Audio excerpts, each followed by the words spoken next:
वालेकुम बच्चों, काफ़ी दिन हुए जो आपसे मुलाकात नहीं हुई, लेकिन मैं शुक्रिया अदा करना चाहता हूँ मेरे स्कूल के मैनेजमेंट का, जिन्होंने ये हमें अवसर प्राप्त करके दिया कि आपसे इस वीडियो लेक्चर के द्वारा आपसे संपर्क बनाए रखा जाए। मैं जानता हूँ आज हमारे देश में जो हालात है उससे आप रूबरू होंगे। आप इलेक्ट्रॉनिक्स मीडिया, ये वर्तमान पत्रों से आपको पता ही चला होगा कि हमारे देश में जो वायरस है, कोरोना वायरस, ये काफ़ी तादाद में बढ़ रहा है और इससे अगर हमें बचना है तो हमें घर पर ही रहना है। अगर आप आपकी सुरक्षा चाहते हो तो आप घर पर ही रहिए। इंशाअल्लाह हम आपको ऐसे वीडियो बनाते बनाते आपकी जो स्कूल की जो तालीम की जो बात है वो हम पूरी करते रहेंगे। तो बच्चों, आज मैं आपके सामने एक बड़ा ही महत्वपूर्ण टॉपिक लेकर आ रहा हूँ हिंदी से, व्याकरण में, जिसे कहते हैं संधि। तो आज हम देखेंगे कि संधि।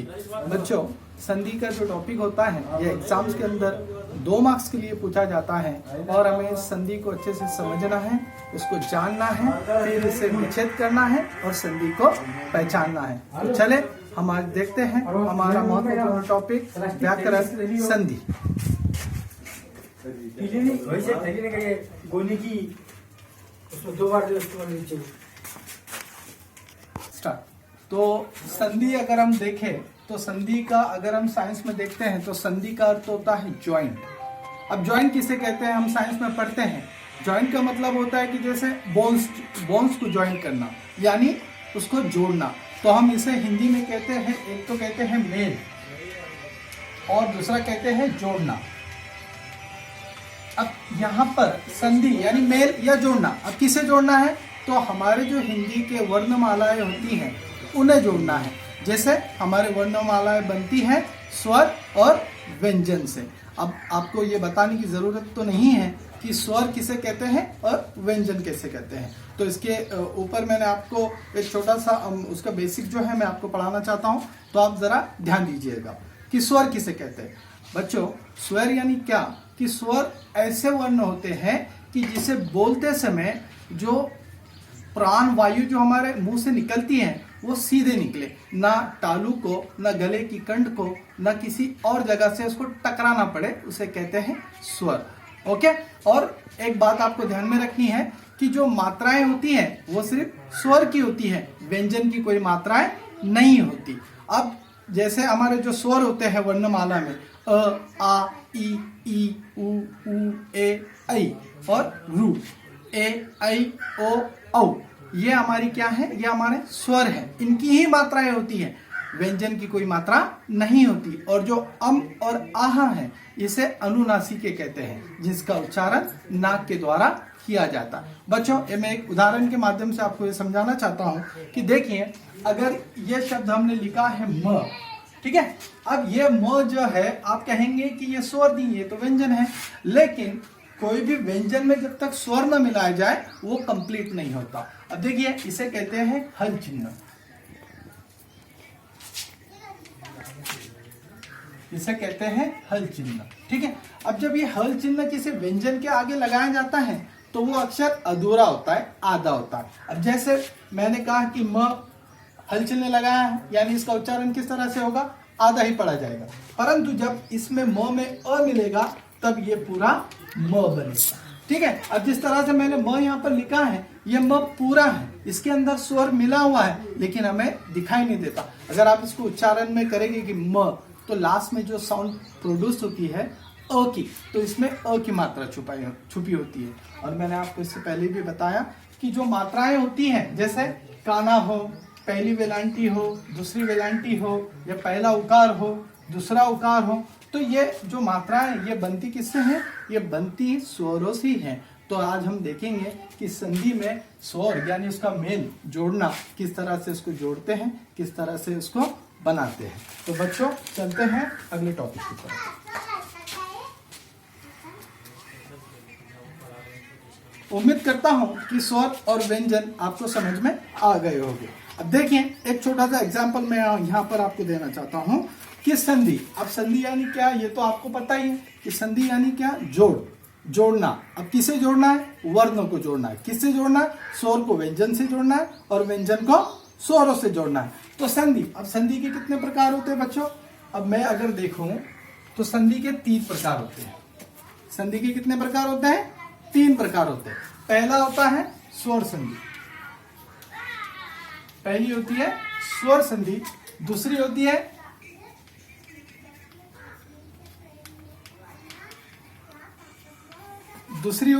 व्यंजन संधि और तीसरी होती है विसर्ग संधि।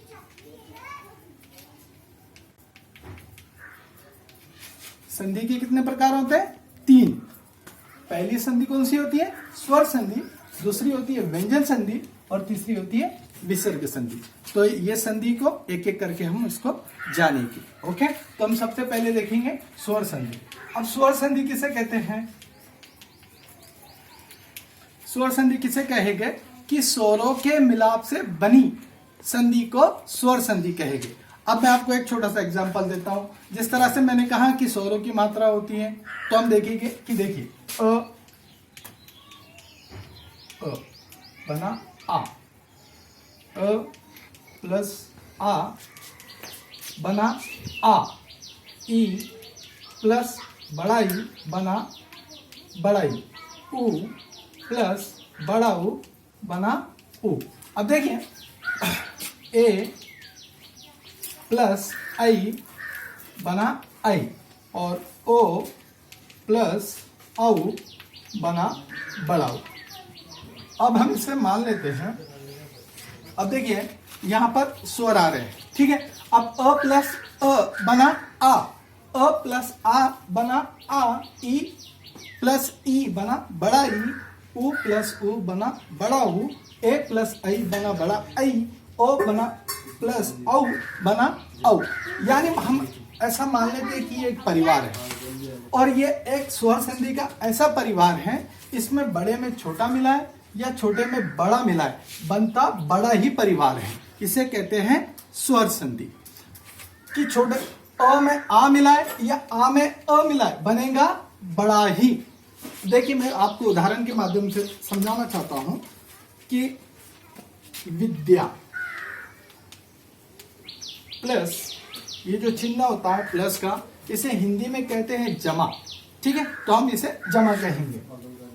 विद्या जमा आलय, विद्या जमा आलय। अब देखिए विद्या प्लस आलय। अब विद्या में यहां पर देखिए या है और यहां पर है आ, तो आप कहेंगे कि ये व्यंजन है और यहां पर तो स्वर है, तो फिर ये व्यंजन किस तरह से आया है? तो बच्चों मैंने इससे पहले आपको बताया कि जब तक कोई व्यंजन में स्वर ना मिलाया जाए वो व्यंजन आधा होता है। अब यहां पर आ किसकी मात्रा है? आ की है। काना किसकी मात्रा है? आ की है ना। तो यहां पर या है, यानी हमें स्वर संधि को देखते समय क्या देखना है कि पहले अक्षर का आखिरी अक्षर और दूसरे अक्षर का पहला अक्षर। अब देखिए विद्या आ आया है और दूसरे का अक्षर पहला कौन सा है? आ प्लस आ, आ प्लस आ, विद्या आलय। क्या बना शब्द स्वर संधि का? विद्यालय। क्या बना? विद्यालय। क्योंकि ये आ किस में गया है? या में गया है। और मैंने आपको पहले ही बताया था कि छोटे में बड़ा मिला है या बड़े में छोटा, बनता क्या है? बड़ा ही है। इसलिए विद्या प्लस आलय बना विद्यालय। पॉज करना उसको, ओके ठीक है। तो हमने देखा संधि कि विद्या प्लस आलय। आलय किसे कहते हैं? घर को कहते हैं। तो मैंने आपको पहले ही बताया कि जब हम स्वर संधि देखेंगे तो स्वर संधि में जो दो स्वरों का मिलाप होगा, छोटे में बड़ा मिले या बड़े में छोटा मिले, बनेगा बड़ा ही। अब यहाँ पर देखिए विद्या प्लस आलय, या में छुपा है आ और आलय का पहला अक्षर है आ, बना विद्यालय। अब देखिए ये या और ये आ कहां पर ज्वाइंट हुआ है? यहाँ पर ज्वाइंट हुआ है, या में ज्वाइंट हुआ है। उसकी बड़ी मात्रा यहाँ पर बनी है। वैसे मैं दूसरा उदाहरण आपको देता हूँ, ध्यान दीजिएगा।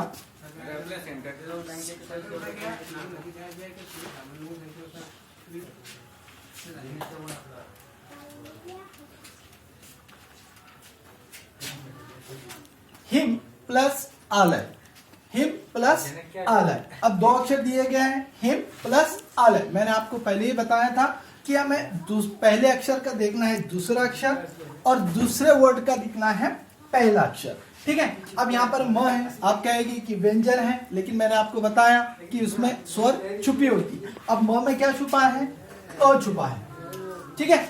और यहाँ पर कौन सा है पहला अक्षर? आ है। अ में आ मिलाए या आ में अ मिलाए बनता क्या है? बड़ा आ, ठीक है। तो यहाँ पर क्या बना है? हिम प्लस आलय। शब्द क्या बनेगा?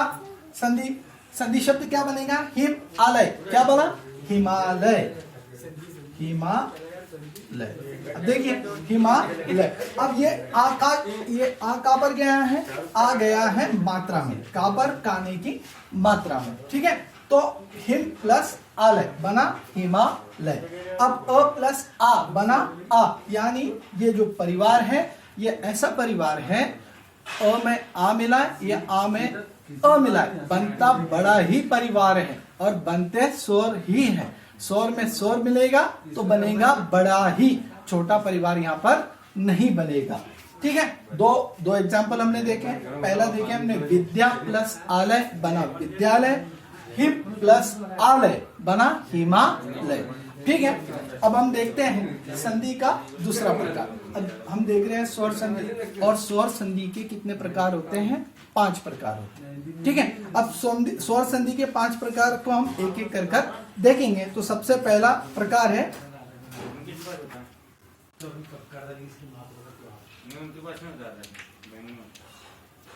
दीर्घ संधि, ठीक है। तो हम सबसे पहला प्रकार देखेंगे दीर्घ संधि। अब जैसे मैंने आपको बताया था कि अ प्लस आ बनता आ है, ई प्लस ई बनता बड़ा ई है, उ प्लस उ बनता बड़ा उ है, ए प्लस आई बनता बड़ा आई है, और ओ प्लस औ बनता बड़ा औ है। तो उसी प्रकार हम देखेंगे पहली संधि दीर्घ संधि। अब मैंने आपको बताया कि एक परिवार है, ये परिवार का छोटा सदस्य बड़े में जाता है, बड़ा सदस्य छोटे में आता है, बनता बड़ा ही है। तो दीर्घ संधि का भी जो कुछ नियम होते हैं बच्चों संधि के, वो नियमों के तहत ही हमें संधि को पहचानना होता है, ठीक है। अब हमें देखेंगे दीर्घ संधि, ठीक है।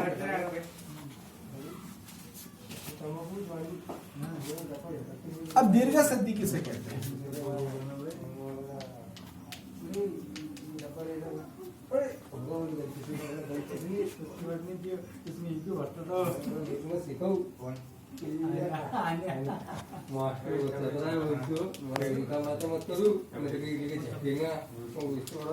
अभी देखिए यहाँ पर 2 एग्जाम्पल नजर आ रहे हैं कि परम प्लस अनु और दूसरा है स्व प्लस अर्थ। अब देखिए मैंने आपको पहले ही कहा था कि जब हम दीर्घ संधि देखेंगे या स्वर संधि देखेंगे तो हमें स्वरों का मिलाप करना है, ठीक है। अब यहाँ पर पहला अक्षर है म और यहाँ पर दूसरे अक्षर का पहला अक्षर है अ, यानी म में क्या छुपा है? म में क्या छुपा है? अ छुपा है, ठीक है। और यहाँ पर पहला अक्षर कौन सा है? अनु में अ है, तो हमें पहले अक्षर का आखिरी अक्षर देखना है और दूसरे का पहला। तो अ प्लस अ क्या बनता है? बड़ा आ बनता है, ठीक है। परम अनु क्या बना? परमाणु।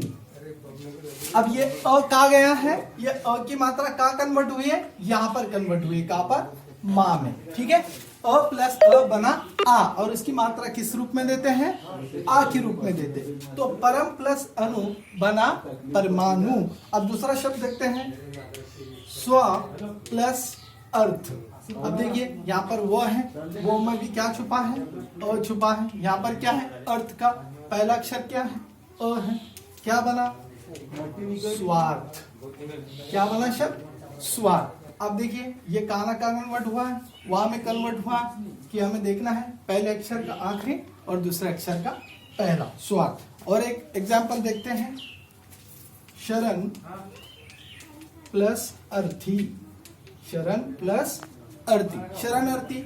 यहाँ पे न है, पहले अक्षर का क्या है? न। यहाँ पर भी अ छुपा है, यहाँ पर है अ। अर्थ में, अर्थी में पहला अक्षर अ है, तो अ प्लस अ क्या बना? आ। यहाँ पे क्या है? शरण। आ यहाँ पर गया, काना की मात्रा जाएगी, शरणा अर्थी जैसा के वैसा। क्या बना? शरण प्लस अर्थी बना शरणार्थी। दूसरा देखते हैं, पीत प्लस अंबर, पीत प्लस अंबर। यहाँ पर है त की मात्रा में छुपी है अ, यहाँ पर है अ, अंबर, अ प्लस अ बना आ, पित अंबर बना पीतांबर। क्या बना? पीतांबर। तो इस तरह से बच्चों एक और एग्जांपल देता हूं, देव प्लस आलय, देव प्लस आलय। देव वो में छुपा है अ, यहां पर है आ, तो ओ में आ मिला है, आलय का पहला अक्षर क्या है? आ। ओ में आ मिला, क्या बनता है? बड़ा ही बनता है। तो देव प्लस आलय बना देवालय। क्या बना? देवालय। इसी तरह से हमें स्वर में स्वर को मिलाना है और संधि के शब्द बनाने हैं। बच्चों इसको एग्जाम्स में किस तरह से पूछा जाता है? एक तो आपको स्वर संधि का शब्द दिया जाएगा, फिर उसे विच्छेद किया जाएगा और स्वर संधि को लिखा जाएगा। विच्छेद किसे कहते हैं? कि उसका विग्रह करना। विग्रह करना यानी क्या? उसकी फोड़ करना। जिस तरह से हम समास के अंदर शब्दों की फोड़ करते हैं, उसी तरह से संधि के अंदर भी विच्छेद किया जाता है और उसकी फोड़ की जाती है। ओके, समझ में आया? स्वर संधि का पहला पार्ट दीर्घ संधि। ओके, आप इसको आपकी नोटबुक में कॉपी कर लीजिएगा। ओके, तो हमने पहले देखा कि अ और आ का परिवार। अब हम आगे बढ़ते हैं, देखिए छोटा ई और बड़ा ई, जिसे हम बड़ा ई कहते हैं। ओके, दोनों का परिवार के शब्द और उसकी संधि को किस तरह से विच्छेद किया जाता है। ठीक है,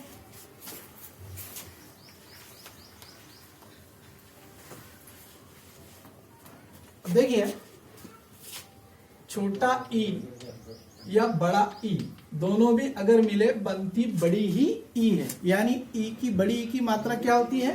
दूसरी वेलांटी। यानी पहली वेलांटी और दूसरी वेलांटी मिलेगी तो बनेगी बड़ी ही मात्रा, यानी बड़ी ही वेलांटी इसमें बनेगी। छोटी ई में बड़ा ई मिले या बड़ा ई में छोटा ई मिले, बनती मात्रा बड़ी है। अब मैं आपको कुछ उदाहरण देकर उसको समझाता हूँ। ठीक है, आप इधर ध्यान दीजिएगा।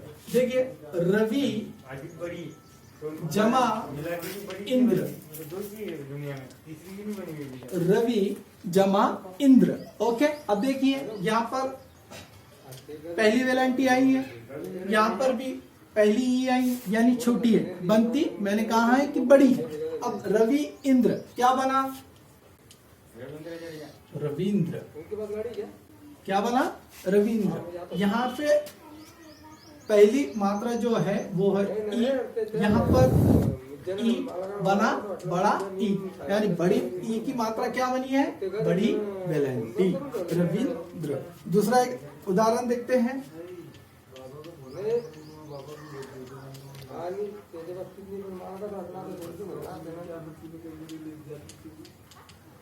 देखिए गिरी प्लस ईश, गिरी जमा ईश। अब देखिए यहाँ पर जो वेलांटी है गिरी, गिरी को कौन सी वेलांटी है? दूसरी है, यानी बड़ा ही। प्लस यहाँ पर ईश पे कौन सा है? बड़ा ही है, बनेगा क्या? बड़ा ही। गिरी प्लस ईश क्या बनी संधि? गिरीश। अब देखिए यहाँ की बड़ी मात्रा, यहाँ की बड़ी मात्रा कहाँ पर जमा हुई है? यहाँ पर। शब्द क्या बना? गिरीश। ओके, जैसे कपि प्लस ईश।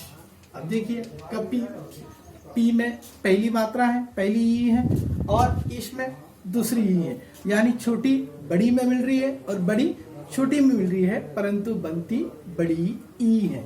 ओके, तो कपि को जैसे कि वैसे ले लिए। अब मैंने आपको पहले ही कहा था कि स्वर संधि जब हम देख रहे हैं तो आपको पहले शब्द का आखिरी अक्षर देखना है और दूसरे शब्द का पहला अक्षर देखना है। तो कपि ईश क्या बना? पी दूसरी वेलांटी, कपि श, शब्द क्या बना? कपीश। ओके, अब तीसरा देखते हैं, मही प्लस ईश। देखिए यहाँ पर मही, ई में बड़ी मात्रा है ही की, और ई यहाँ पर बड़ी है, बनेगी बड़ी ही। क्या बनी? शब्द क्या बना संधि का? महिष। अब ये ही में देखिए बड़ी मात्रा छुपी है ई की। दूसरा है रजनी प्लस ईश। यहाँ पर भी नी है, नी में कौन सी मात्रा छुपी है? बड़ी ई की। सामने भी बड़ी ई है। पहले शब्द का आखिरी अक्षर देखना है और दूसरे शब्द का पहला अक्षर। शब्द बना रजनीश। क्या बना? रजनीश। ओके, जैसे भानु प्लस उदय। अब देखिए यहां पर क्या हुआ है? भानु प्लस उदय, यानी उ आया है। यहां पर क्या ये है? पहला उकार आया है और सामने क्या है? उ है। यानी यहां पर क्या हुआ है? परिवार चेंज हुआ है, परिवार बदला है। अब क्या की मात्रा शुरू हुई है? उ की मात्रा शुरू हुई। अब देखिए मैंने आपको पहले कहा कि अ, आ, ई, उ ये एक परिवार है और इस परिवार में छोटा बड़े में मिले या बड़ा छोटे में मिले बनता बड़ा ही है। अब देखिए भानु प्लस उदय क्या बना? भा जैसे क्या वैसा लिखे और नु यहाँ पर उ बना बड़ी मात्रा, भानु दय शब्द जैसे के वैसा बना भानु दय। अब दूसरा एक शब्द देखिए गुरु प्लस उपदेश।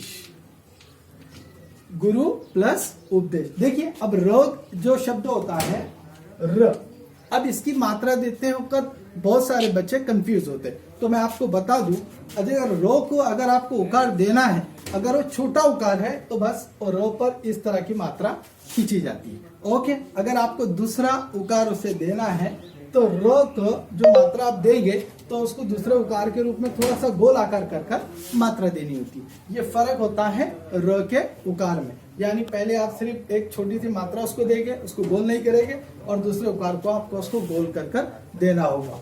ठीक है, तो र। अब देखिए गुरु उपदेश। अब देखिए यहाँ पर आया है छोटा रू, सामने बड़ा रू, मात्रा बनेगी बड़ी। देखिए गुरु, यहाँ पर क्या किया? यहाँ पर छोटा उकार है, यहाँ पर हमने कौन सा उकार दिया? बड़ा उकार दिया। गुरु, ये उ यहाँ पर ज्वाइंट हो गया है, बचा है उपदेश।